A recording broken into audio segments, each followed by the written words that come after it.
Buenas tardes. A mí me tocó presentar un tema parecido hace como 3 meses aquí en el mismo edificio del ex Congreso Nacional. Y ahora no traigo lo mismo, así que los que estuvieron en la vez anterior no se van a repetir el plato. Traté de preparar algo un poco distinto. Ahora, en aquella oportunidad y en otras presentaciones que me ha tocado hacer este año, nosotros hemos enfatizado en una presencia fuerte del Tahuantinsuyo en el Valle del Mapocho.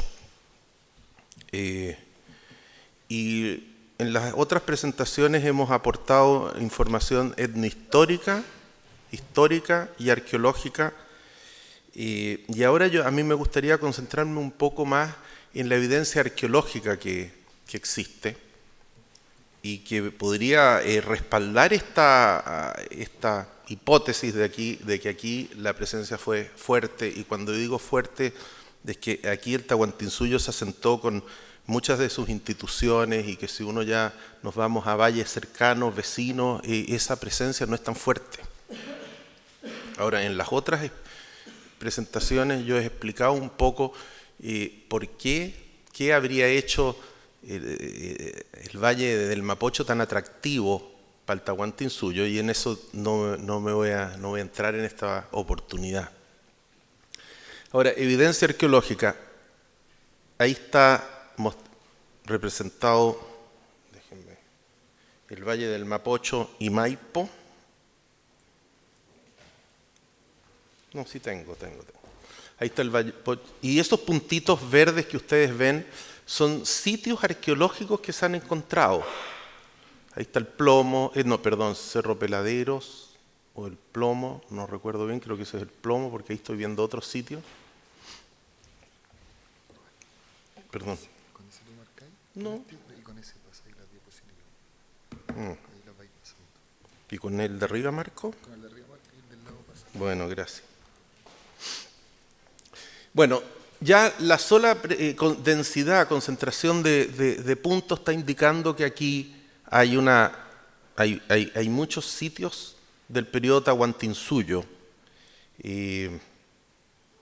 Vamos a empezar por este, que es el Cerro El Plomo.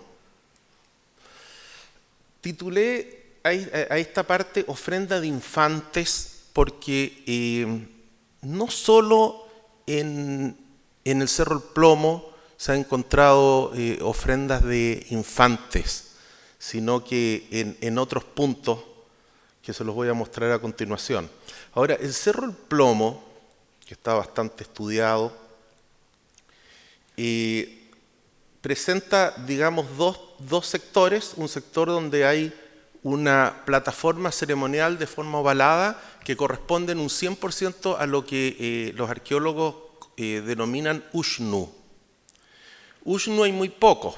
En un trabajo que publicó este año Ricardo Moyano, que trata sobre Ushnus, menciona que él identifica en Chile solo 7, desde Arica, digamos, hasta el norte chico, solo 7. Bueno, aquí estaríamos en presencia de un Ushnu, que es un lugar hiper sagrado dentro del paisaje.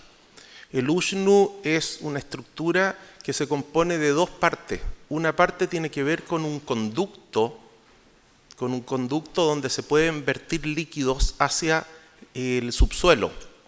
Y hay una arquitectura asociada que usualmente corresponde a una plataforma.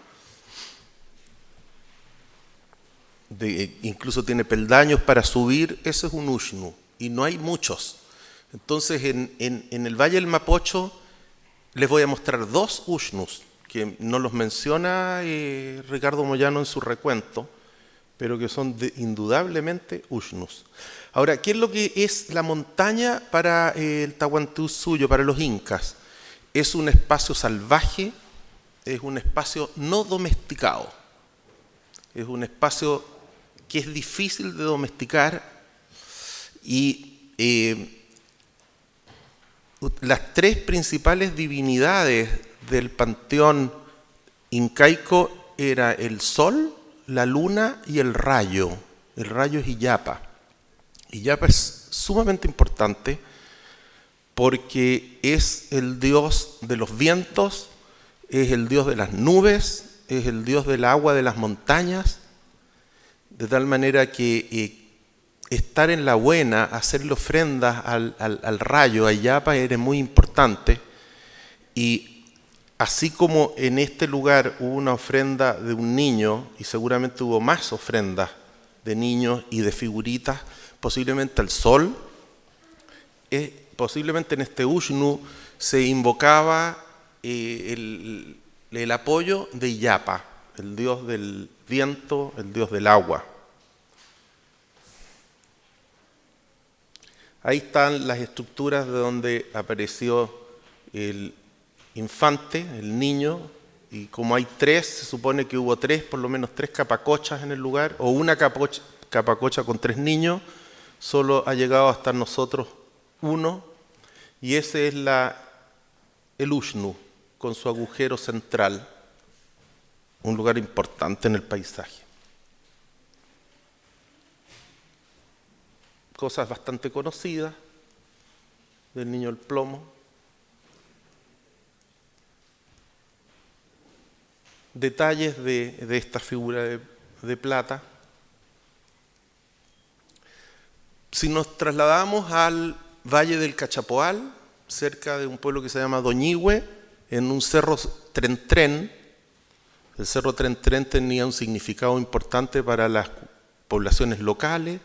Recuerden el mito de Tren y Caicay y del diluvio. Pues en ese cerro Tren, en una caverna, se encontraron ofrendas de varios niños. Posiblemente son entierros secundarios, es decir, que fueron sacados de alguna parte estos niños y fueron enterrados en este lugar. Se habla de entierro secundario en estos casos. Y hay presencia de la cerámica Tahuantinsuyo del periodo, pero también hay cerámica que es de la población local. Hay varios cántaros que son de la población local. Este es un plato ornitomorfo, bastante ennegrecido, eso también puede ser de la población local, pero estas tres, sin lugar a dudas, ya pertenecen al periodo Tahuantinsuyo. O sea, en un momento que no sabemos bien cuándo fue, la población local del Valle del Cachapoal, con posiblemente grupos ya del Tahuantinsuyo, hicieron ofrendas de infantes en el cerro Tren de Doñihue. Entonces, ¿qué está significando eso? Se me escapa, da para pensar.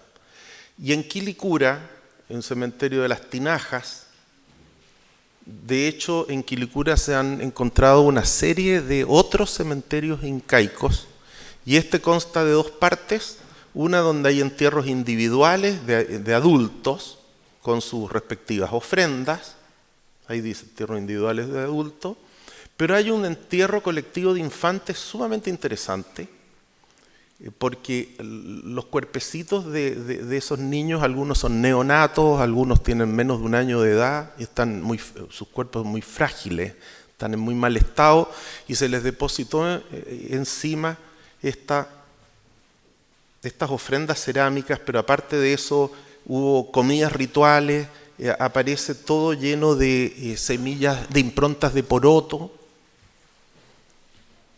de tal manera que aquí se está dando en el Valle del Mapocho ofrendas de infantes. Ya hay detectado 3 sitios, yo no voy a ofrecerles ninguna interpretación, sino que darles este hecho.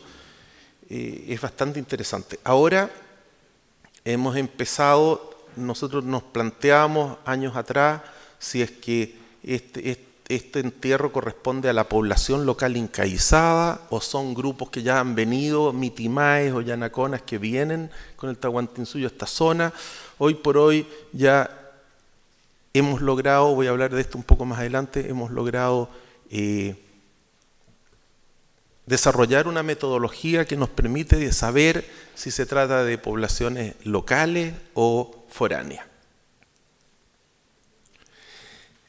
Ya que estamos hablando de entierros, aquí en el Valle del Mapocho hay un cementerio sumamente único, diría yo, bastante especial. De hecho, no conocemos otro de estas características en el territorio nacional. Son bóvedas subterráneas al cual se desciende por escalinata. Esto es una excavación que hizo la doctora Grete Mosny en 1947. Ella había llegado hace pocos años a Chile y descubrió este sitio bastante interesante y con ofrendas de la élite. De la élite. Ahí sí que, por ejemplo, la cerámica y los objetos que se encuentran pertenecen no a la población local. Y hay restos de metal, hay restos de ofrendas de oro, plata, etc. Y la tumba más importante de todas, a juzgar por la cantidad de ofrendas que había presente, no tenía el esqueleto en el lugar, sino que había una especie de muñeco hecho en totora y en paja y un poco como en vez del muerto. O sea, ahí pasó algo que el muerto no... Todas las demás tumbas están con sus muertos en el lugar, excepto la tumba con más individuos, con más ofrendas, que tenía una especie de muñeco y la persona que iban a enterrar ahí no llegó. Y ahí yo tengo una hipótesis de quién es esa persona que no llegó, que es el gobernador Quilicanta. Quilicanta es un personaje importante en el Valle del Mapocho porque es el único gobernador orejón de la Casa Real del Cusco, es de la familia del Inca, es un Inca en propiedad porque es un orejón de Perú, que estaba cuando llegó a la expedición Diego de Almagro y lo fue a recibir al Valle de la Aconcagua. Después, cuando llega Pedro Valdivia, Santiago lo sale a recibir Quilicanta.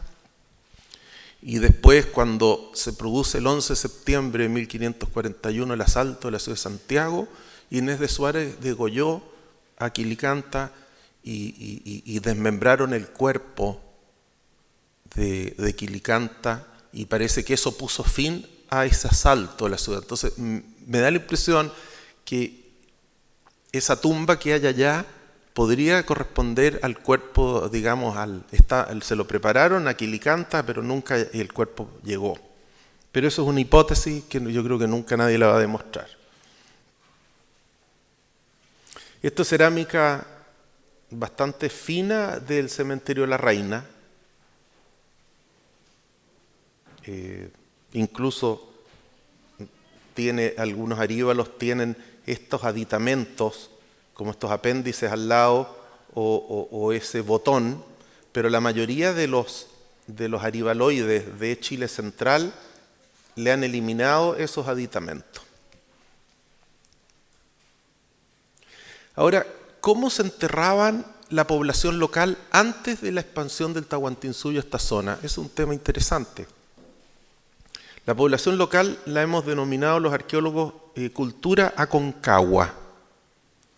Está presente en el Aconcagua y obviamente en el Mapocho y en el Maipo también. Pero como los primeros hallazgos se hicieron en el Valle Aconcagua, quedó con el nombre cultura Aconcagua.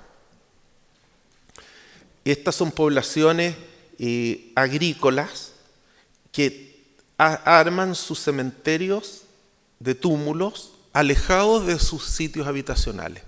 Los cementerios de ellos están a 1 kilómetro, 2 kilómetros de sus sitios habitacionales. Ahí hay unos túmulos y la cerámica característica. Cuando llega el Tahuantinsuyo al Valle del Mapocho, esta costumbre cambió. Dejan de enterrarse en cementerios tumuliformes y adoptan nuevas formas de enterrarse que son, como lo dice Jerónimo de Vivar, cronista de Chile, que publicó su obra en 1558.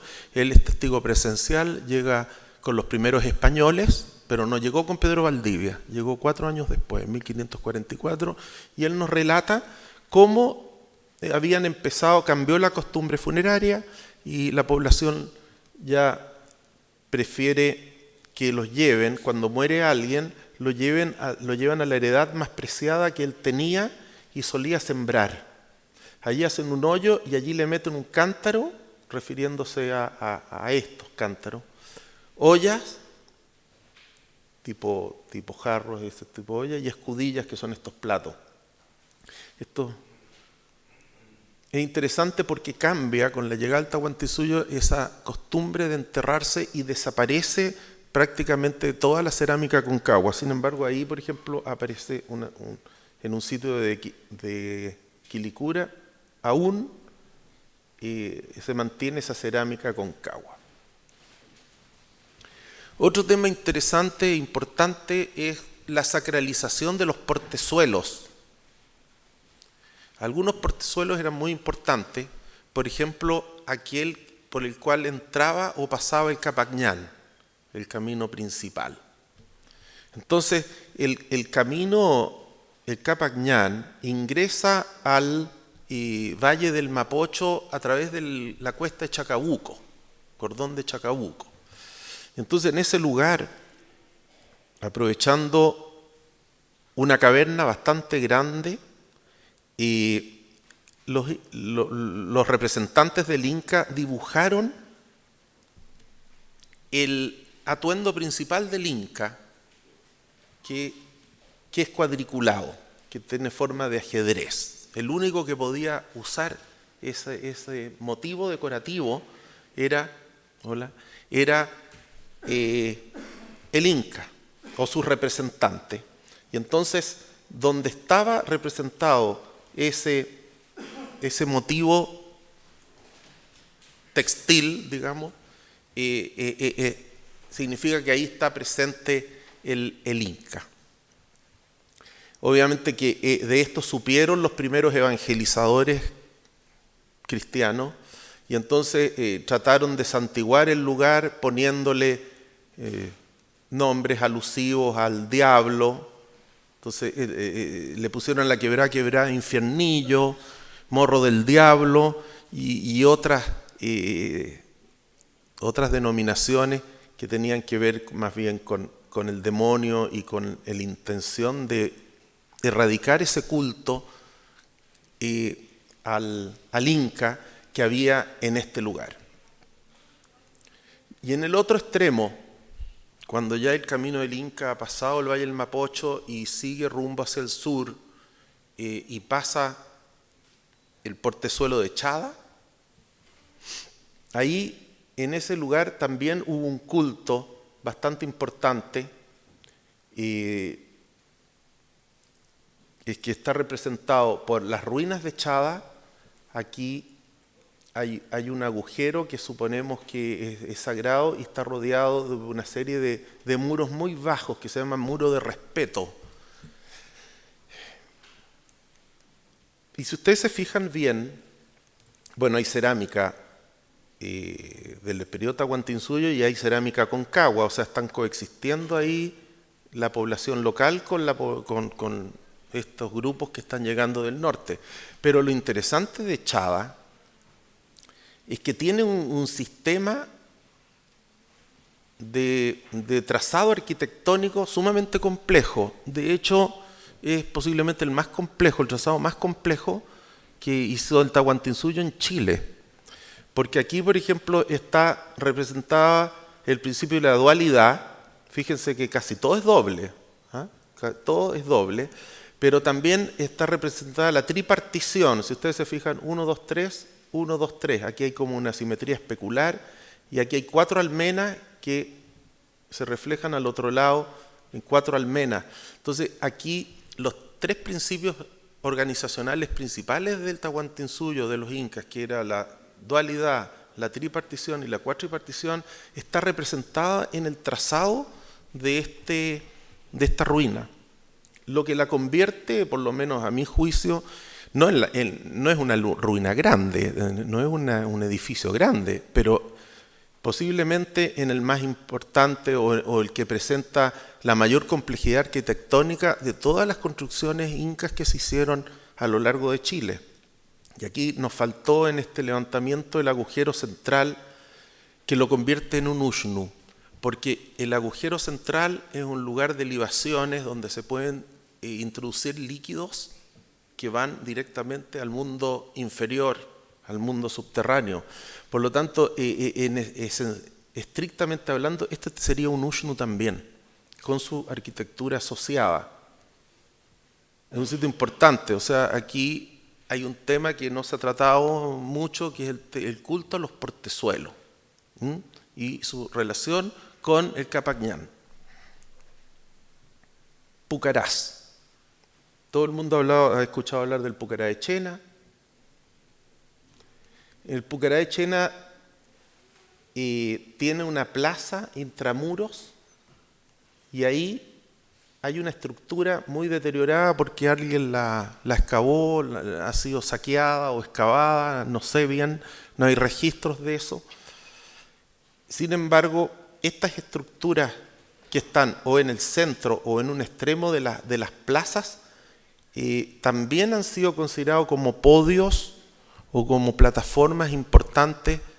Si es que tuviera una estructura tipo conducto, entonces se transformaría en un ushnu. Nosotros en este año estamos desarrollando un proyecto Fondesit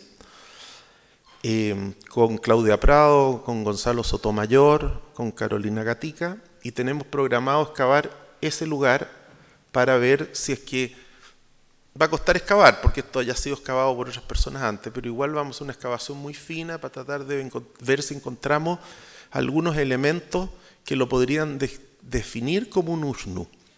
Ahora, estos ushnus en lugares como este Pucará, más bien tienen una función sociopolítica, a diferencia del ushnu del plomo, que tendría una función más bien religiosa.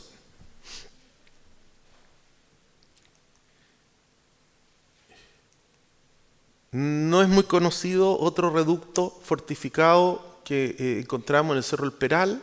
Ahí casualmente hay una quebrada que se llama el Inca, quebrada del Inca, esto está en Chada, el mismo sector, y ahí hay un reducto fortificado de Cumbre que aportó algunos fragmentos erosionados, los pudimos fechar y corresponden a un pequeño reducto fortificado del periodo Tahuantinsuyo, y a este habría que agregar el Cerro Collipeumo, que ahora ya sabemos también que perteneció al periodo Tahuantinsuyo. Por lo tanto, en el valle del Maipo habría por lo menos detectado hasta el momento 3 sectores fortificados, y en el valle del Mapocho ni uno.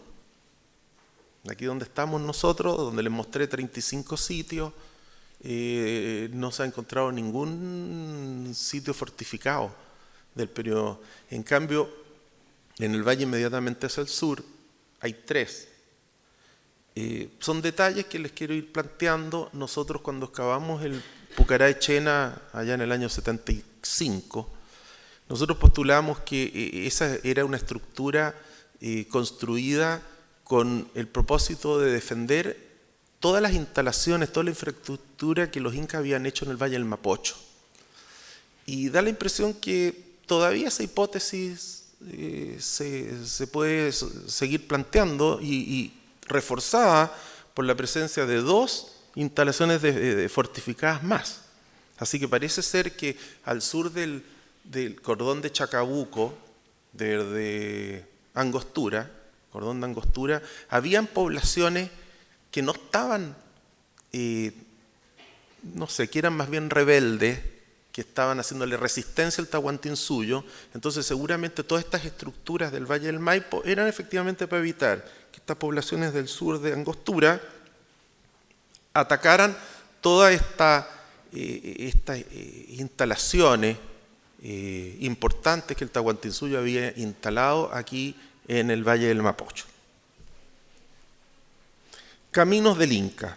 Tema bastante importante porque hace 30 años atrás, cuando se iniciaron las investigaciones sobre el tema de si el camino del Inca llegaba aquí, la literatura demostraba que el camino del Inca llegaba hasta el Valle de Copiapó. Y de hecho me tocó desarrollar un proyecto de búsqueda del Capac Ñan y costó bastante. Yo entrevisté a Hans Niemeyer y a todos los que sabían mucho del camino del Inca, le pregunté por dónde más o menos creen que puede haber seguido el camino del Inca al sur de Copiapó, y casi todos me dijeron debe haber seguido por el camino por donde viene la carretera panamericana, más bien por la costa.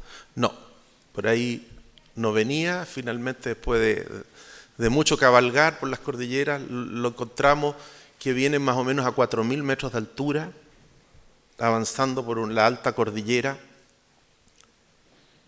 Y por ejemplo, cuando hicimos este plano, publicamos en 1995, eran conjeturas nomás, conjeturas. Yo les diría que hemos avanzado bastante. Fíjense que en este momento tenemos, gracias por supuesto al historiador Gonzalo Sotomayor, mapas que muestran, este es el cordón de Chacabuco y este es el Cerro Pan de Azúcar, el portezuelo Huechuraba, este es Chicureo, Colina, dice ahí. Fíjense que, y ahí dice camino antiguo del Inca, y ahí dice otro camino del Inca. O sea, nosotros ahora hemos avanzado tanto que ya tenemos mapas. Este es un mapa de 1613, que muestra exactamente por dónde venía el camino del Inca. De hecho, sabemos que hay dos caminos paralelos. No teníamos idea antes de este plano que habían dos caminos paralelos y que ninguno de los dos pasa por Colina. Ahora, todo lo que sabíamos antes, que el camino pasaba por Colina. Eso, si ustedes leen las publicaciones que nosotros y otros decíamos, no, debe haber pasado por Colina. Estamos equivocados. No pasa ninguno de los dos por Colina. Y aquí en el Pan de Azúcar se unen y siguen hacia Santiago por esta ruta que está detallada en otro mapa, que es de 1640, y aquí está el río de Santiago, nos sale como Mapocho, y aquí están los solares de la ciudad de Santiago en 1643. Esta fecha es 1613, 1643. O sea, en este momento, y aquí hay un tercer plano que muestra la ciudad de Santiago y cómo salen rutas 8 rutas hacia el sur, hacia el Valle del Maipo. Perdón, esta es la ciudad de Santiago. Estoy equivocado, esta es la ciudad de Santiago, y ahí hay rutas, y ahí hemos dibujado, no se ve muy bien, la que creemos que es el trazado del incaico, del camino incaico. O sea, en este momento tenemos totalmente mapeado con mapas coloniales el Capac Ñan pasando por el Valle del Mapocho y Maipo, que a mí me gustaría preguntarle, digamos, a los arqueólogos del Norte Chico, el Norte Grande, si tienen algún plano donde esté dibujado un plano colonial del camino del Inca. Yo creo que no. Nosotros tenemos la suerte de tenerlo completo. Ahora, esto es la calle Cañadilla, actual Independencia. En este año, en reconocimientos que hicimos en terreno, pudimos precisar exactamente por qué camino que aún existe pasaba el camino del Inca. Los tenemos absolutamente identificados en este momento y será materia de una próxima publicación dar a conocer los resultados de nuestra investigación. Aspectos del camino del Inca. Obviamente el camino del Inca se siguió reutilizando durante toda la conquista de la colonia y se sigue utilizando hasta el día de hoy. Entonces, encontrar evidencia propiamente tal es imposible, pero por ejemplo por este portezuelo sabemos que pasó. Fíjense que por donde pasaba el camino del Inca aún se conservan ruinas o arquitectura del siglo XVIII, porque esto yo creo que es siglo XVIII, ni siquiera XIX. Y esto fue empedrado y funcionaba como camino de vehículos para el norte hasta por lo menos 1950. Y una parte donde sí se conserva un tramo del camino del Inca en la alta cordillera del Maipo, en el sector del río Yeso. Esto es un hallazgo bien interesante que primero lo describe Benjamín Vicuña Maquena a fines del siglo XIX y después lo redescubre Luis Cornejo. Y lo publica y hay un tambo por ahí cerca. Este es un ramal trasandino que seguramente pasaba a la vertiente oriental y que es un buen hallazgo. Ya Benjamín Vicuña Maquena, cuando fue a mapear las 3 lagunas de arriba, el Indio, el Yeso, dijo este es el camino del Inca. Ahí está marcado en la publicación el tramo que pudo reconocer Luis Cornejo. Está la laguna del Indio, el tambo, mira esta estructura, ahí está la estructura. Un buen hallazgo. Agricultura. Este es un tema bastante interesante porque aquí la población local, los mapochoes, practicaban la agricultura, pero los canales y las acequias eran de poco desarrollo. Con la llegada del Tahuantinsuyo a esta zona se ampliaron los canales y se construyeron nuevos canales por varias partes, y ahí yo repito, digamos, un poco la cita de Vivar, porque resulta que nosotros ya las chacras y los canales no los podemos encontrar. ¿10 minutos? Bueno, si no termino, habrá otra oportunidad. Es interesante porque nosotros lo que más hemos encontrado en la ciudad de Santiago son tumbas, son sepulturas a 3 metros, bastante profundas. Pero, de acuerdo a esta cita, estas corresponden a las chacras. La gente era llevada a las chacras, por lo tanto, en los lugares donde hemos encontrado sepultura, lo más probable es que un difunto fue llevado a su chacra y fue enterrado en ese lugar. Entonces, interesante. Ahora, ¿qué simboliza un canal? Cuando el Inca mandaba a abrir un canal, hacía un surco en la tierra. Y ese surco simboliza que está penetrando a la Pachamama. Por lo tanto, se producía el casamiento simbólico entre el Inca, que mandaba hacer ese herido en la tierra, y la Madre Tierra y la Pachamama. Se producía un matrimonio simbólico que le permitía al Inca decir: yo soy el nuevo propietario de este territorio. Así que hay un simbolismo muy fuerte en abrir acequias y también hay un simbolismo muy fuerte en hacer construcciones de piedra. Ahora, ¿qué circula por el canal? El agua.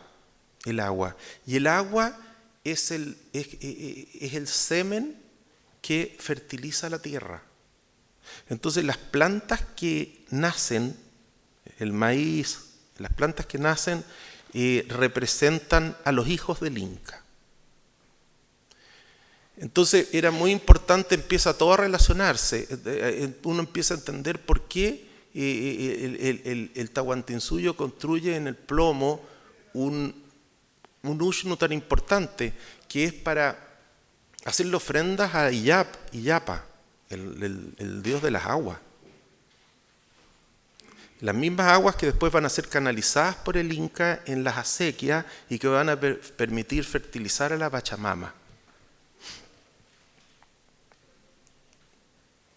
Ahí hay representado 3 canales.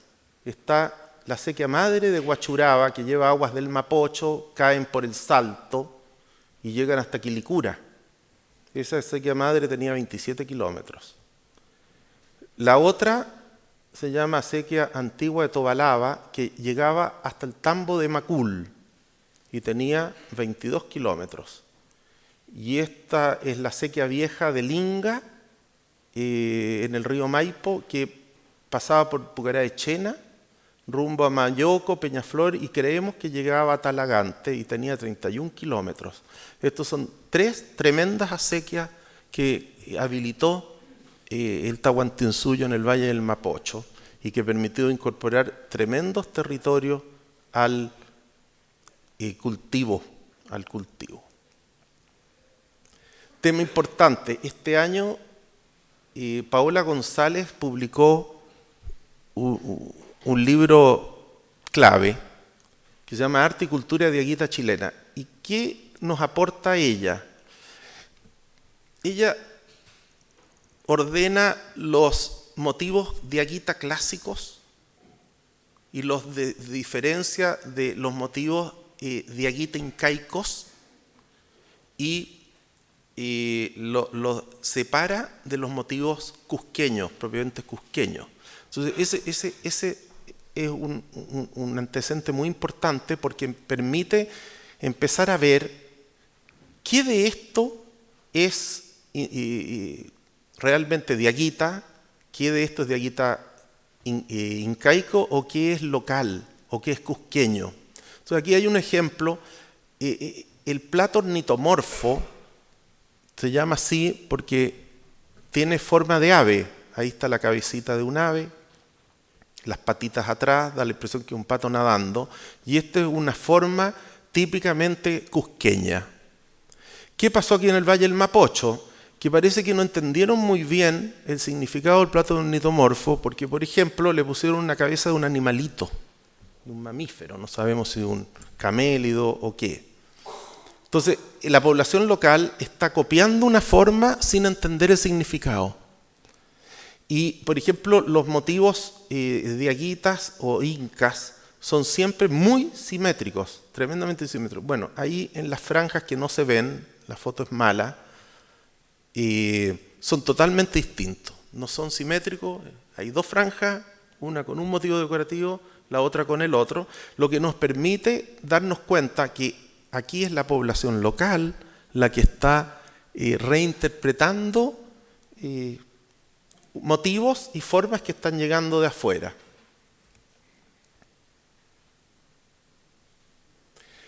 Otro ejemplo, en la cerámica diaguita y diaguita incaica, por ejemplo, los rombos, estos rombos unidos por su vértice, estos rombos, tienen siempre 4, 4, 4 puntos o 5, 5, 5.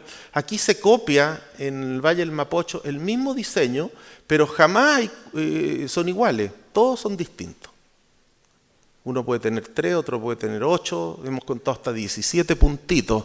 O sea, algo cambió, algo no se está entendiendo aquí en el Valle del Mapocho. 4 minutos, si quiere termino ahora. Yo no tengo apuro. Entonces, esto nos está permitiendo por primera vez, por lo menos a mí, entender si un cántaro, una vasija que se encuentra aquí en el Valle del Mapocho, fue hecha realmente por un diaguita, en cuyo caso yo necesitaría encontrar las cosas de esta manera, o si fue hecha por un habitante de acá que está siendo, digamos, aculturado o que se está adaptando a los nuevos tiempos, a las nuevas realidades. Esto es lo que tratamos en las otras conferencias, que es el modelo de ocupación tahuantinsuyo en el Mapocho que estamos proponiendo. Y el modelo parte de la existencia de un centro administrativo principal que habría en los alrededores de la actual Plaza de Armas, con cerámica de este tipo que se ha encontrado, por ejemplo, en la catedral. Toda esta cerámica se ha encontrado en distintas excavaciones dentro de nuestra catedral. Ahí está el Capañán, aquí hay puntos que en lo histórico y los puntitos verdes son los sitios arqueológicos. Fíjense que este es la estructura característica en las plazas incaicas. Los centros administrativos incaicos usualmente tienen una cancha o plaza rodeada de callancas. Fíjense que la ciudad de Santiago hacia 1552, o sea, aún 12 años después de que Pedro Valdivia llegó, aún tenía la forma de un centro ceremonial indígena, donde de una plaza y un centro administrativo y religioso incaico, incluso con uno de sus lados abiertos. Fíjense que Santiago aún en 1552 tenía uno de sus lados abiertos. Es una característica absolutamente incaica. Y bueno, este centro administrativo es centro o eje de un sistema de chacras regadas por acequias y conectadas por senderos a la red vial incaica. Y entonces ahí están una serie de sectores donde hubo chacras y están las acequias que habrían regado ese sistema de chacras. No los voy a leer. Por ejemplo, Peñalolén, Tobalaba, Nuñoa y Macul estaban regados por la acequia antigua de Tobalaba o Apochame, etc. Entonces, el modelo que nosotros estamos trabajando y planteando es que había un centro administrativo y religioso principal en los alrededores de la actual Plaza de Armas, que por supuesto fue lo que ocupó Pedro Valdivia cuando llegó, eso lo hemos discutido en las otras conferencias, y que era centro o eje de un sistema de chacras que abarcaba prácticamente todo lo que actualmente ocupa la ciudad de Santiago. Y para terminar, una idea que desarrolla Tom Dillehay en su libro Monuments, Empires and Resistance, pero ya está traducido al español. Yo lo leí en inglés, me tomó un montón de tiempo y cuando terminé de leerlo apareció la versión en español a mitad de precio. Así que, y ahí hay un tema muy entretenido de Tom Dillehay. Él postula que cuando llega Pedro Valdivia, los europeos, y fundan la ciudad europea de Santiago, grupos de mitimaes, grupos incaicos del Valle del Mapocho y grupos, digamos, de distintos, los mismos indios del Mapocho y otros grupos que habían llegado, huyen hacia el sur. Huyen hacia el sur. Arrancan de los españoles y tratan de refundar el Tahuantinsuyo en la zona de Lumaco y Purén. Esto que estoy hablando es muy novedoso. Entonces, pero tiene sentido. Tiene sentido. Ellos tratan de mantener vivo el Tahuantinsuyo más al sur. Y es un detalle que se lo voy a mencionar. ¿Cómo estamos de tiempo? ¿Ya nos pasamos? ¿No? No, puedo terminar aquí si quieren. Yo no tengo problema. Un detalle importante, ya para ir terminando. Fíjense que el Valle del Mapocho seguía funcionando como con un sistema incaico 8 años después que había en Perú colapsado el Tahuantinsuyo. Porque en 1532 llegan los europeos y destruyen, se apoderan del Tahuantinsuyo y lo destruyeron. Sin embargo, aquí se demoraron bastante en llegar los españoles. Bastante. Y durante esos 8 años que se demoraron en llegar, aquí siguió funcionando el Tahuantinsuyo. Y habían pocos lugares donde estaba ocurriendo eso. Pocos lugares. Eso no lo sabe mucho la gente. Entonces es interesante que hay un grupo que trata de mantener funcionando el Tahuantinsuyo muy al sur, en un lugar donde ellos esperaban que jamás llegaran los europeos, que es el sector de Lumaco y Purén, donde los españoles cuando llegaron se sorprendieron y ellos dijeron, aquí hay una estructura tipo Estado, y hablaron del Estado araucano en la zona de Lumaco y decían que habían una serie de cosas como el Uxnán. Fíjate que las estructuras más importantes son los cuel, los famosos cuel o montículos sagrados gigantes, y la estructura principal es un Uxnán en Araucanía, el Uxnu en la Araucanía. Gracias.